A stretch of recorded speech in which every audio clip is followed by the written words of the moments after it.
Bienvenue dans Conversarting, une plateforme dédiée à la création contemporaine que j'ai lancée avec la volonté de proposer un espace d'expression pour les artistes, documenter leurs pratiques et discuter autour de leurs travaux. Je suis Maya Joy et j'interviewe des artistes plasticiens, peintres, auteurs, designers, réalisateurs, photographes. On se retrouve aujourd'hui à la galerie Auroy avec Lassana Sarr. Merci beaucoup d'avoir accepté mon invitation. Merci à toi. Alors Lassana, pour te présenter, tu es artiste plasticien et portraitiste, diplômé des Beaux-Arts de Paris. Inspiré par les grands noms de la peinture occidentale, ton travail repense les codes classiques, entretenant un regard critique sur l'histoire de l'art. En référence à ta vie personnelle, la représentation du corps noir est au cœur de ton œuvre, vecteur identitaire et sujet de recontextualisation.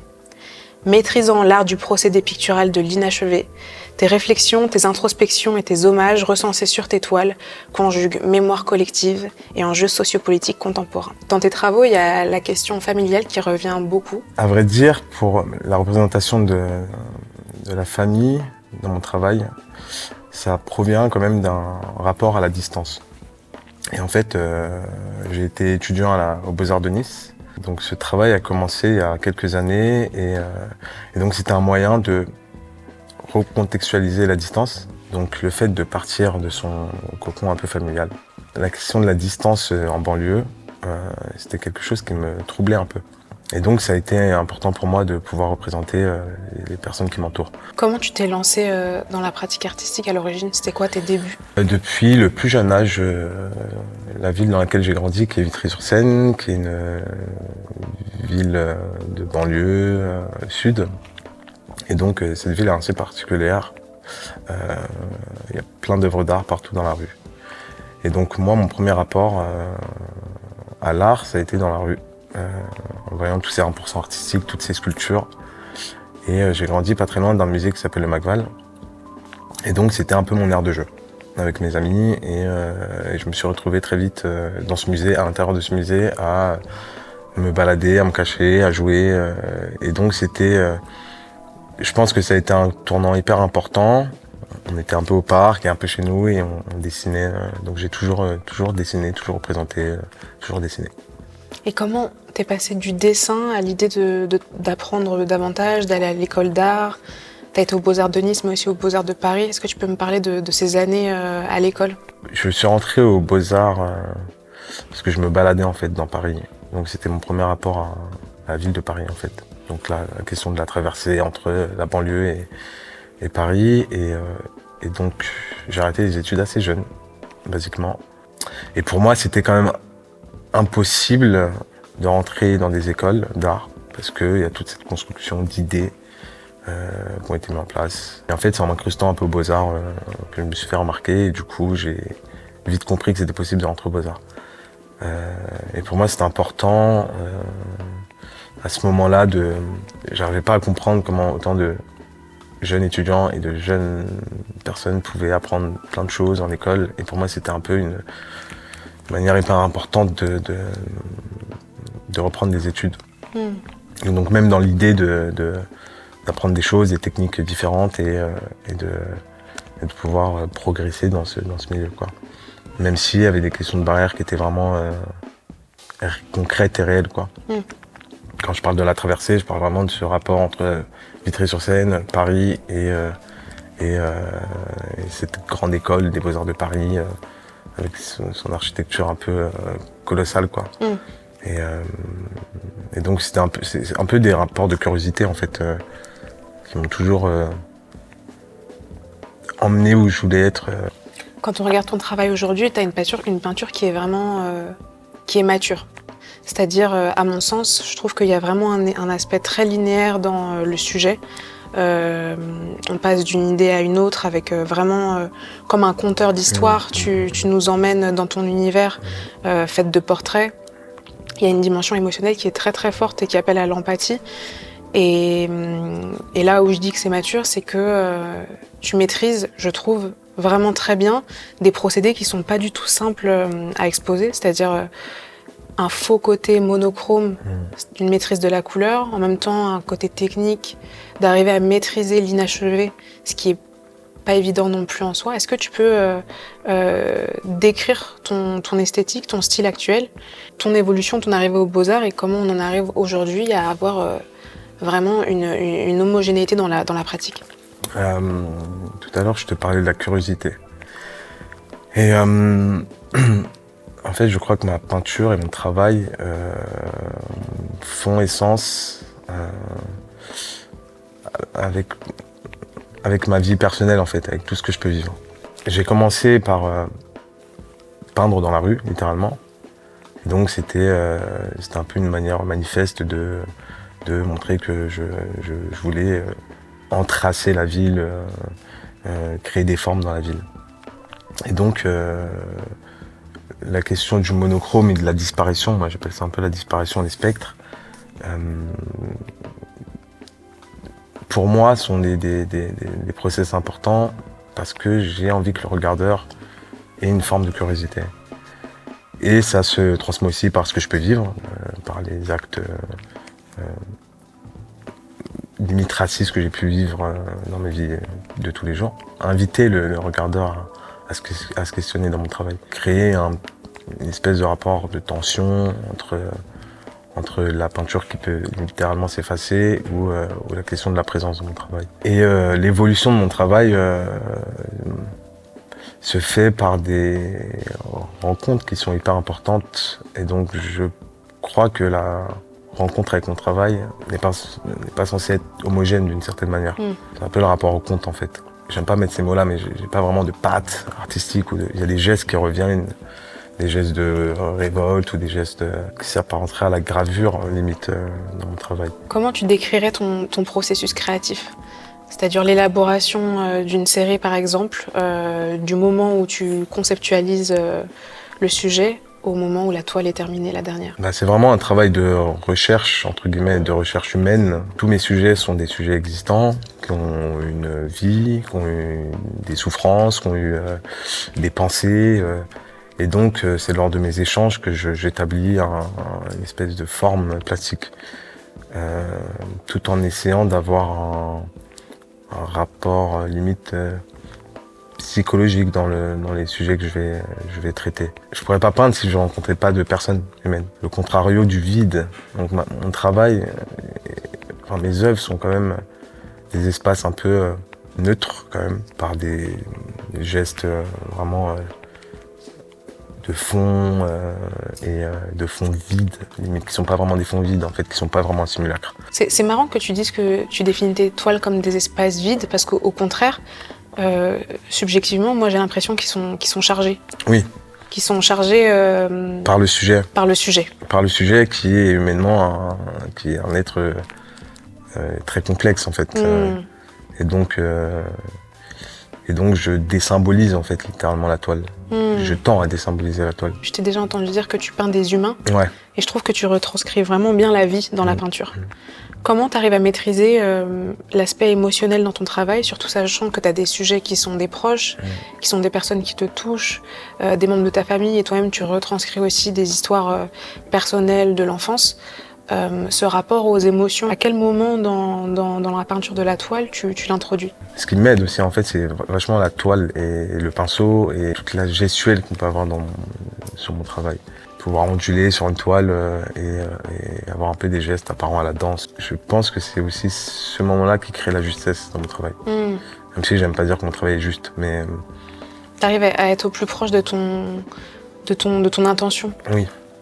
En dessinant littéralement avec du fusain, avec du crayon. Ça crée une espèce de squelette et donc il y a aussi ce rapport à la peau, littéralement, à la forme et au fond. Et c'est des choses que j'ai envie de montrer, d'évoquer, et donc qui créent un peu une justesse. C'est intéressant que tu ramènes le rapport charnel, le rapport à la peau. Tu développes aussi tout un questionnement autour du monochrome et de la symbolique de la couleur noire au travers de la peau, qui n'est jamais noire finalement dans ton travail, puisque tu travailles la couleur, un marron qui est parsemé de bleu, avec plusieurs couches, avec des notes de violet aussi. Comment t'es venue cette palette ? Comment t'es arrivé à te réapproprier cette couleur ? Et comment tu la développes au fur et à mesure des teintes dans tes peintures ? Je me suis rendu compte que la figure noire, qu'il n'y avait pas vraiment de recherche littérale sur la représentation du corps noir dans la peinture. toute la complexité du corps noir et de sa couleur, en fait. On nous définit comme des personnes noires, littéralement. Ça vient un peu d'une blague, hein, la peinture. La peinture bleue, littéralement, ça provient de souvenirs d'enfance où on me disait, mais en fait, t'es littéralement bleu. Créer une certaine beauté ou une espèce de contre-attaque sur des choses que j'ai pu entendre, où j'ai un peu cette idée en tête d'être le plus juste et de mettre le moins de couleurs. Dans la façon dont tu incarnes ton travail et dans ta peinture aussi, il y a beaucoup de mesures. Arriver à trouver les mots justes, à pas se tromper. Est-ce que par moment, t'as pas l'impression qu'en abordant des sujets qui sont importants et qui te tiennent à cœur, t'as pas un poids de la responsabilité qui est parfois trop lourd? Tu sais, quand j'étais petit, j'ai eu en tête que je voulais faire de l'art pour les personnes qui ne comprenaient pas l'art, alors que tout le monde comprend l'art. Et donc c'est un peu le rapport au super-héros. La peinture me sauve, elle fait comprendre plein de choses sur l'aspect humain, sur l'aspect plastique et sur l'histoire de l'art et de ses grands axes, quoi. Je suis un peu dans une recherche où la peinture me permet de trouver des réponses à une société qui est hyper complexe. Forcément, dans ce que je vais vivre en tant que humain, citoyen, et dans la rue, ou la manière dont je me suis construit, ou ce que j'ai pu subir, encore une fois, parce que c'est vraiment important. C'est un peu comme un retour en arrière. J'essaie d'ajuster un peu aussi tout ce que j'ai pu vivre, tout ce que j'ai pu voir. Tu parles beaucoup de l'art dans la rue, d'avoir été auprès d'œuvres d'art dans la rue qui étaient peut-être pas estimées à leur juste valeur. Toi, aujourd'hui, tu vis de ton art. Tu as la chance d'être en galerie et d'avoir aussi des lieux d'exposition avec un choix de grands formats qui font lien sur cette idée de réappropriation aussi, d'occuper des espaces. Est-ce que c'est quelque chose que tu transposes aussi? Je crois que ces espaces neutres ne sont pas vraiment des espaces neutres. Et donc oui, c'est un peu un devoir de pouvoir représenter des architectures qui s'effacent, de faire en sorte que la peinture soit légitime. Et donc c'est la question aussi de la légitimité, quoi. Dans des institutions, ou dans des galeries, ou dans des espaces. Et comment tu réponds à ça? À cette idée de se dire qu'est-ce qui fait une toile légitime et comment arriver à jauger ce qu'il est et ce qu'il n'est pas? Est-ce qu'il n'y a pas une petite part de syndrome de l'imposteur dans cette question, finalement? Oui, pendant longtemps, j'ai grandi dans l'idée que nous, on prenait beaucoup de place. Et donc je me suis nourri du graffiti, je me suis nourri de la danse, des milieux qui ont besoin de prendre de l'espace. Et donc forcément, plus le geste est grand, plus l'intention est forte. Au niveau de la réception de ton œuvre, là tu viens de clôturer une exposition personnelle, L'Enfant aux cerises à la galerie Polaris.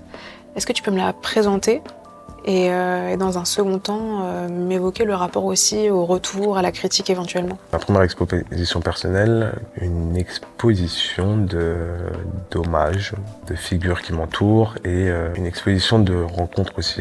Donc il y a beaucoup de peintures de rencontres. Une espèce de fil rouge en fait dans cette exposition qui va chercher la peinture classique, donc dans les grands courants de la peinture française. Je vais te parler d'une sculpture qui était à l'exposition, qui s'appelle Deauville, et qui a créé nos souvenirs. Un ready-made d'une statue que je croisais lors de mes trips avec mes potes, quoi, plus jeunes. Et donc c'est une rencontre avec une statue coloniale qui provient de l'art colon. Littéralement est une statue servante. Et donc c'est encore une réappropriation de ces objets qui ont existé pendant des années, particulièrement en France, parce que c'était des objets littéralement français, quoi. Je voulais quand même intervenir en tant que peintre avec très peu de gestes, des gestes symboliques qui sont aussi des gestes pensés par l'oppresseur, entre guillemets. Donc qui viennent questionner le temps, les idées aussi, l'évolution des idées, quoi. Et donc je crois qu'aussi dans mon travail, j'ai envie de créer ce questionnement, l'évolution des idées. C'est une statue qui est figée sur des boîtes d'archives, donc qui évoque le temps, la mémoire. Sur cette statue, j'ai peint le visage d'une peinture acrylique blanche pour bâtiment, une espèce de rencontre un peu brutale, la brutalité de la société, quoi. Pour envoyer le stigmate? Pour envoyer le stigmate, pour revenir à des souvenirs, pour présenter aussi une erreur, d'une certaine manière, quoi. Je veux laisser une trace du temps et de notre époque, qui est une époque singulière et particulière, quand même. Je voulais te demander ce qui te plaisait chez les œuvres des autres. Je crois qu'il y a quelque chose qui me fascine et qui me rend un peu dingue. c'est quand je me dis, mais comment la personne, elle a fait ça? Et que je perds un peu les moyens, tu vois. Et je crois que c'est ça que j'aime beaucoup, en fait, chez le travail des autres. Et c'est quoi, c'est la technique qui va te toucher? Ça peut être la technique, l'histoire, j'ai l'impression qu'il y a des, je vais citer des artistes que j'aime beaucoup. Voilà, je vais faire ça. Allez. Donc une qui est avec nous, qui s'appelle Nora Duric, qui est une superbe peintresse, qui est une peintre artiste incroyable. Et je trouve que son travail est, je crois que j'ai vraiment un rapport au temps, mais que son travail apporte a vraiment un rapport au temps. Et en fait, c'est des choses qui sont des travaux qui sont pas figés, tu vois. Et je crois que l'histoire que ces artistes apportent et nourrissent dans l'histoire de l'art me font un peu kiffer, tu vois. Notamment Ibrahim Meïté, qui est plein d'allégories dans son travail. Et donc, qui vont chercher un peu les éléments du réel, l'imagination, de l'histoire de l'art, de choses qui ont été vécues. Et je crois qu'il y a vraiment ce truc, en fait, en rapport à la vie, qui sont pas des œuvres qui... c'est personnel, mais qui sont pas des œuvres qui viennent chercher le néant, tu vois, d'une certaine manière. C'est quelque chose qui m'anime dans le travail des autres. Quand tu dis qu'ils viennent chercher le néant, c'est-à-dire qu'ils... Qui promènent pas de rien, tu vois. Enfin, c'est très bizarre, ça peut être péjoratif, mais je dis pas que le travail qui vient de rien. Mais je crois que les œuvres qui ont un concept sincère, parce qu'on croit que dans la figuration il n'y a pas de concept, ça, je suis pas assez d'accord avec ça, qui ont des concepts purs et réels. Donc ça soit dans le traitement de la toile, ça peut être de la sculpture aussi, mais la manière dont l'artiste va traiter sa toile, en fait, aussi. J'ai un ami qui s'appelle Jarod Bentama, dont je t'avais parlé, mais qui a je sais pas, un rapport avec la toile, où il vient déchirer sa toile littéralement, et en fait ça renvoie à des courants de peinture hyper importants, et du coup je me reconnais. En fait c'est aussi intemporel, je me dis mais en fait ce rapport au temps, encore une fois, qui me fait avancer, reculer, ça c'est des choses que j'aime beaucoup. Là, tu m'as cité 3 personnes qui sont des proches à toi. Ouais. Donc j'imagine que tu connais l'histoire derrière les toiles. Oui. Est-ce que tu penses que pour arriver à déchiffrer une toile et la comprendre dans toute sa profondeur et sa complexité, elle a besoin d'être accompagnée de la grille de lecture et de travail de l'artiste? Non. Non, mais je te parle d'un point de vue d'artiste. Ouais, vu que je suis un artiste et que je côtoie des artistes, forcément, il y a beaucoup d'émotions. Je suis quelqu'un de très émotif quand même, et du coup, forcément, je vais y rajouter de l'émotion. Mais je crois aussi que tu vois, je vais parler de Rothko, par exemple, qui est une peinture de monochrome, hyper calme. Et je crois que le calme dans la peinture des autres me fait vachement de bien. Voilà. Quand je ressens ce truc un peu vraiment à partir du moment où la toile est accrochée, qu'il y a le calme littéral, ça me prend. Et c'est quel type de calme? Un calme aseptisé, naturel, lié à la paix, à la douceur, la contemplation? Ouais, plutôt contemplatif, plutôt qui me renvoie aussi à moi-même, ou à des choses, cette sensation de calme. Je voulais parler aussi de l'autoportrait. Parce que c'est un procédé que toi, tu utilises en plus du fait de peindre des rencontres. Tu peins ton propre visage. Il y a une de tes peintures qui m'a marquée. C'est une peinture où tu te représentes dans le futur. Donc ton toit vieilli, avec une larme qui coule et qui transperce la toile. Pourquoi l'autoportrait? Qu'est-ce que ça dit de toi, ton approche et ton rapport au temps, justement? L'autoportrait, c'est le meilleur moyen pour moi de me situer au travail et dans l'espace. Maintenant, l'autoportrait, pendant longtemps, j'ai eu du mal de faire des autoportraits. Et je me représente jamais, je suis vraiment dans une représentation pure, jamais dans une représentation pure.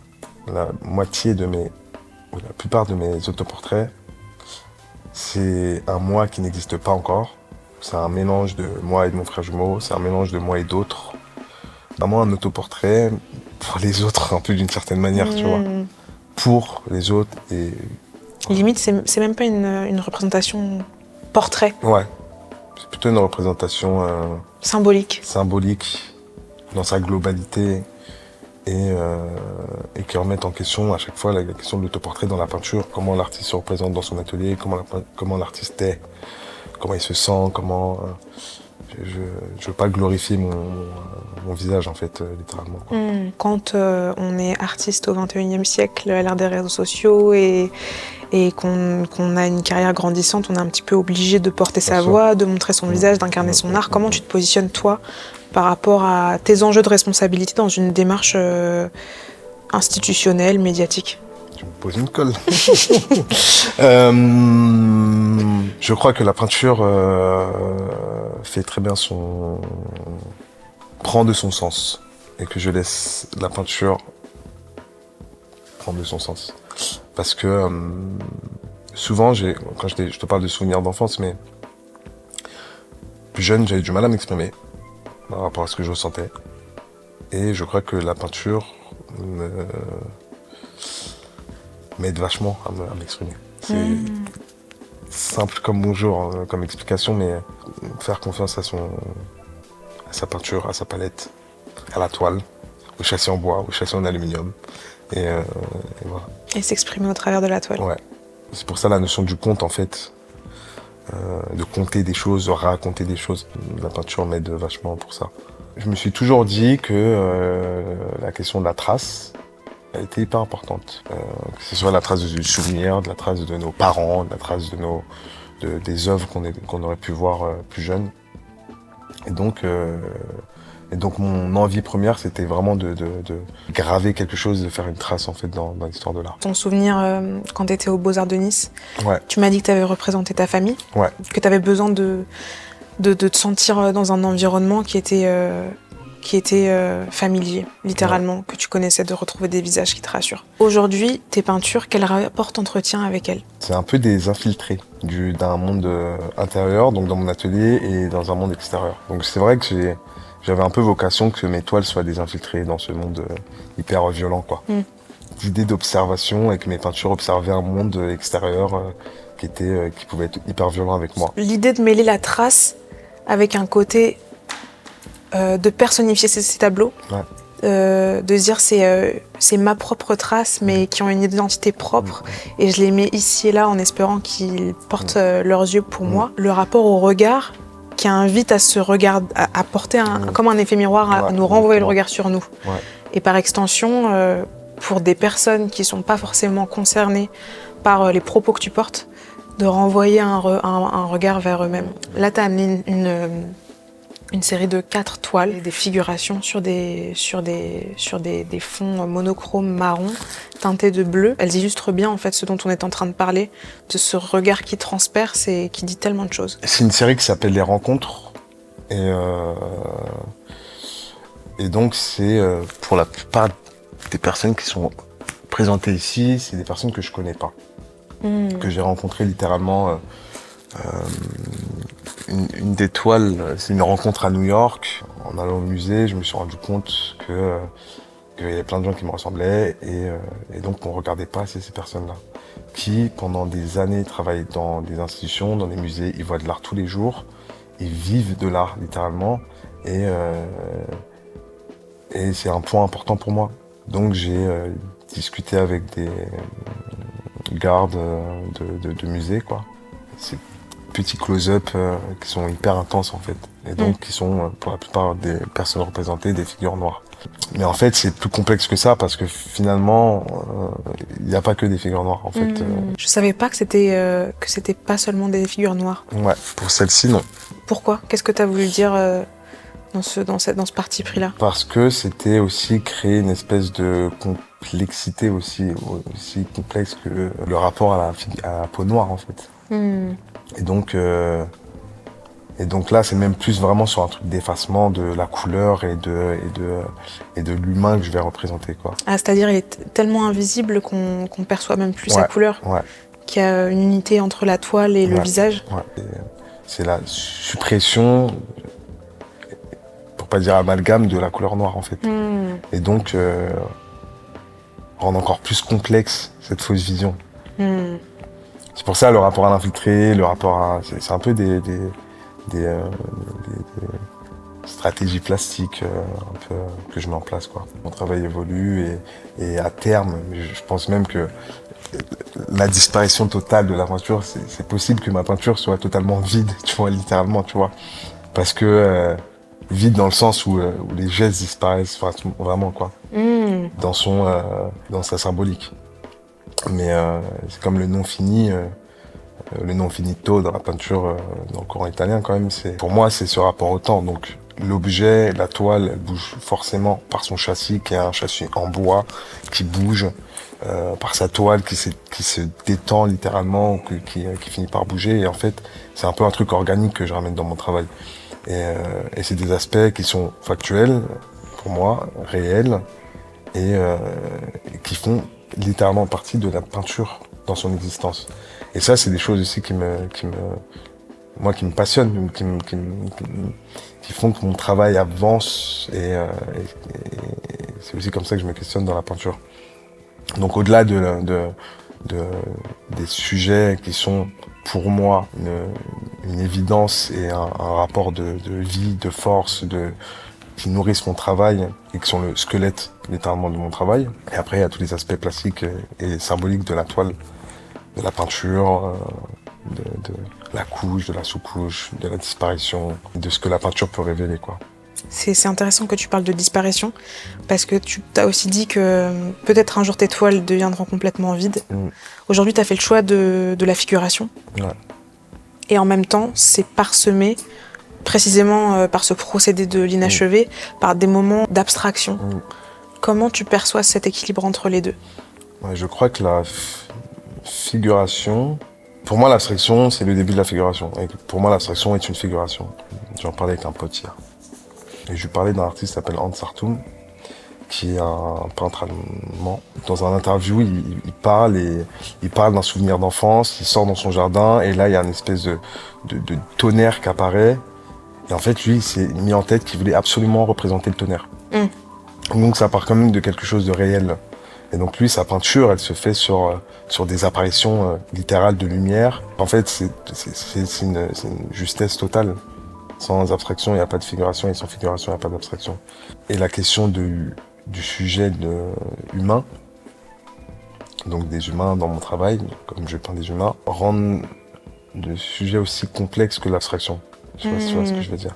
Dans sa part de mystère? Dans sa part de mystère, dans son traitement, dans sa composition. Et donc, c'est des choses aussi que j'ai envie d'apporter. Souvent, dans mes figures, les mains sont soit très finies, soit indéfinies. La bouche, elle disparaît littéralement. C'est des choses que j'apporte toujours à mon travail, qui sont un peu des reflets de l'humanité. Mais les choses, elles sont pas palpables, en fait. Les questionnements, ils sont pas palpables, tout est impalpable, tout est évasif, finalement. Donc c'est pour ça que je représente aussi ces symboles. Tout à l'heure, je parlais de désymbolisation, mais en fait, c'est littéralement des symboles hyper présents. Quelle place du religieux et du spirituel dans ton travail? Pour moi, l'atelier, c'est une grotte. Une énorme grotte dans laquelle on est dans une espèce d'introspection et de miroir. On parlait de miroir tout à l'heure. C'est un peu comme Ferdinand de Saussure qui évoquait le grand miroir, et en fait, à quel moment en fait on se rend compte de notre propre entité, tu vois. Donc moi, quand je peins, ça me renvoie à plein de choses, mais il y a un peu un truc divin, en fait, le rapport divin chez l'artiste et dans son atelier. Mais tu vois, je parlais de contradiction, mais en fait, je peins littéralement ma famille. Donc en fait, il y a ce rapport à l'intime où je me mets un peu à nu, en fait, aussi. Et dans mon travail, il fait aussi écho à ça, à la dépossession de soi, quelque part. La dépossession de soi. On a tellement été dans l'histoire commune, le corps noir a tellement été lynché, tu vois. Une espèce de réponse contre réponse, tu vois. Donc le fait de mettre à nu ma toile, mes sujets, mon histoire, et en me rattachant à Manet, Goya, au peintre espagnol, à des moments de tension dans l'humanité, je mets à nu littéralement mon travail. Voilà. Tout à l'heure, pour faire un lien avec ce que tu viens de dire, tu disais que l'art sauve, qu'il y a un côté salvateur dans l'art, dans la pratique. Et tu as aussi dit que l'enjeu de transmission et de te positionner en tant qu'artiste, précisément pour incarner ce qui manquait, était important pour toi. Quel conseil tu donnerais à un jeune qui a le même parcours que toi, 15 ans plus tôt? Avoir confiance en sa curiosité. Et que c'est un milieu très complexe, très dur. Où l'objet a une valeur, la pensée en a une, mais un peu moins. Et donc d'être hyper curieux, encore une fois, une espèce de contresens, de contradiction, mais d'avoir la tête baissée, d'être hyper curieux. Une petite anecdote, quand j'ai fait mes études à Nice, aux Beaux-Arts de Nice, moi je suis arrivé, école dans une montagne incroyable. C'était une école où on était très peu de peintres figuratifs. On faisait très peu de figuration, c'était une école de la pensée, donc c'était une super école. Mais la figuration pure et dure comme elle peut être vue, c'était un peu un truc de sous-intellectuel, tu vois. Et moi, je proviens un peu de l'illustration, de la BD, du dessin d'observation de base. Et en fait, je crois que finalement, l'adversité, ça a été l'une des meilleures choses qui m'est arrivée. J'ai pas d'être dans un rapport de combat, parce que la peinture, c'est pas un combat. On devrait pas avoir peur de l'adversité, finalement. Je suis totalement d'accord, parce que je trouve qu'il y a un côté dans l'adversité qui te force à te repositionner, à t'ancrer dans tes appuis, à anticiper aussi les critiques, c'est-à-dire à avoir du répondant et en même temps laisser place à la contradiction. Aux Beaux-Arts de Nice, j'avais un prof de peinture qui provient d'un mouvement qui s'appelle Support Surface, qui revisite tous les concepts de Marcel Duchamp dans la peinture, donc chose qui est hyper intéressante. Mais il supportait pas que Ibrahim et moi, à l'époque, on peignait des humains. Et un jour, il y a eu une espèce de bilan, un bilan d'artistes qui étaient en Erasmus, avec qui on était très proches à l'époque. Et qui nous ont, quand on était en première année, ils sont arrivés, on s'est hyper bien entendu, on avait les mêmes références, je sais pas, il y avait un truc hyper fort qui s'est passé entre nous. Et ils ont fait une énorme installation qui était trop belle, qui était une espèce d'énorme mur blanc au milieu d'une pièce avec un ventilateur qui sortait comme ça. Et donc il y avait juste le bruit du ventilateur. Et ce prof qui nous détestait, il est arrivé vers moi. Il m'a tapé l'épaule comme ça. Il m'a dit, tu vois là, ça c'est de l'art contemporain, tu vois. Et les années qu'on passe, enfin l'année d'après, j'ai arrêté de peindre pendant un moment, j'ai arrêté de peindre. J'ai fait plein d'installs, mais des installs qui avaient beaucoup de sens, qui étaient que des symboles, l'escalier, qui est quelque chose qui était récurrent dans mon travail, qui évoquait l'ascension sociale, le début, la fin, et donc la question du confort, de l'arrivée et de la fin encore une fois. Et donc j'avais repris le mur, l'idée du mur, la symbolique du mur en fait. Le rapport aux frontières un peu, tu vois. Et donc ce mur, c'était un espèce de mur en briques tenu par des pinces, donc qui était hyper fragile. Et tu pouvais tourner autour de ce mur, quoi. Je me suis mis à faire des installs, de la peinture sans peinture, littéralement, à présenter des peintures enroulées de papier bulle comme ça, pour évoquer le temps à l'atelier, le syndrome de la page blanche. Et quand je suis parti, je lui ai promis que j'allais être un énorme artiste. Et là, je l'ai croisé à Art Paris, qui est une foire d'art contemporain, quoi. Après 4 ans de non-communication, quoi. Et c'était du coup, il m'a dit, j'aime beaucoup, je viens ici parce que j'adore l'art contemporain, je suis vraiment content d'être ici. Et donc, c'est un peu renvoyé à lui-même, tu vois. Donc, c'était un moment un peu important pour moi. Ça t'a rendu fier? Ouais. En fait, j'ai pas pris du plaisir à le voir, mais ça m'a...